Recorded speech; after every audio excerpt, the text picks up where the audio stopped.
Здравствуйте, в эфире новости спорта, в студии Власий Сергеев. Баскетболисты ЦСКА обыграли Нижний Новгород со счетом 86-66 во втором матче серии четвертьфинала плей-офф единой лиги ВТБ. Встреча прошла в Москве. Самым результативным игроком матча стал форвард гостей Антон Остапкович, набравший 16 очков. В завершившемся регулярном чемпионате армейцы заняли первое место, одержав 22 победы и потерпев 4 поражения. Нижний Новгород стал 8-м при 14 победах и 12 поражениях. Счет серии до 3 побед стал 2-0 в пользу армейцев. Третий матч противостояния состоится в Нижнем Новгороде 9 мая.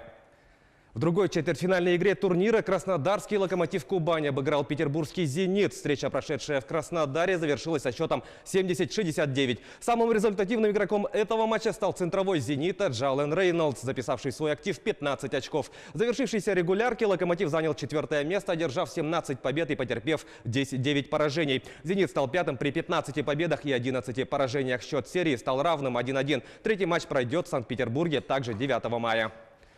Россиянин Илья Михеев подписал однолетний контракт новичка с клубом Национальной хоккейной лиги Торонто. Об этом сообщает пресс-служба лиги. 24-летний хоккеист принял квалификационное предложение после того, как его контракт с омским «Авангардом» истек 30 апреля. В прошедшем регулярном чемпионате КХЛ Михеев провел 62 матча, в которых забросил 23 шайбы и сделал 22 результативные передачи. В плей-офф нападающий провел 4 взятия ворот и сделал 7 ассистов. Его «Авангард» дошел до финала Кубка Гагарина, где уступил ЦСКА в 4 матчах.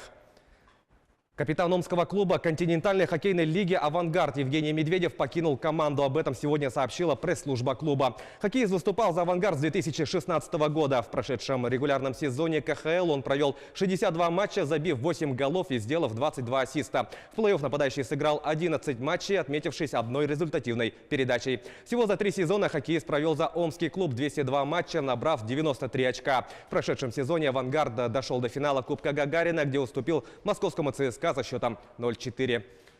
Манчестер Сити со счетом 1-0 обыграл Лестер в матче предпоследнего 37-го тура чемпионата Англии по футболу. Встреча прошла в Манчестере. Единственный гол на 70-й минуте забил центральный защитник Винсан Компани. Горожане одержали 13-ю победу подряд в чемпионате Англии и вышли на первое место турнирной таблицы. Перед последним туром в активе команды 95 очков. Ведущий вторым Ливерпуль отстает на 1 очко. Лестер располагается на 9-й строчке. Все матчи последнего тура пройдут 12 мая. Сити в гостях сыграет с Брайтоном. Ливерпуль примет Вулверхэмптон, Лестер дома встретится с Челси.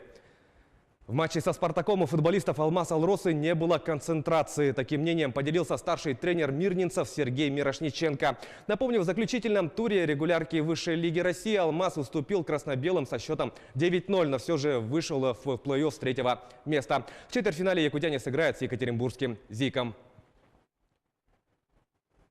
Честно говоря, не вспомню такого матча в исполнении нашей команды. Сыграли очень плохо, не вошли в игру, а концентрация у игроков напрочь отсутствовала. Было ощущение, как будто вся команда уже закончила сезон. Хорошо, что такой урок нам преподнесли перед плей-офф, где права на ошибку у нас больше не будет. Сейчас есть немного времени серьезно поработать над ошибками и подготовиться к решающим играм, сказал Мирошниченко. Сахалин стал лауреатом премии «Спортивные сооружения за зимние игры «Дети Азии». Премия проводится каждый год. В ней принимают участие практически все регионы страны. Отметим, что первые зимние международные спортивные игры «Дети Азии» дали толчок для проведения соревнований международного уровня на Сахалине. По поручению главы региона Василия Лимаренко область претендует на право проведения вторых игр, а также область уже готовит заявку для проведения чемпионата мира по горным лыжам среди юниоров и людей с ограниченными физическими возможностями. Также островной регион должен стать базой для подготовки сборных страны к Олимпийским играм 2020 года. Это были новости спорта. Всего доброго!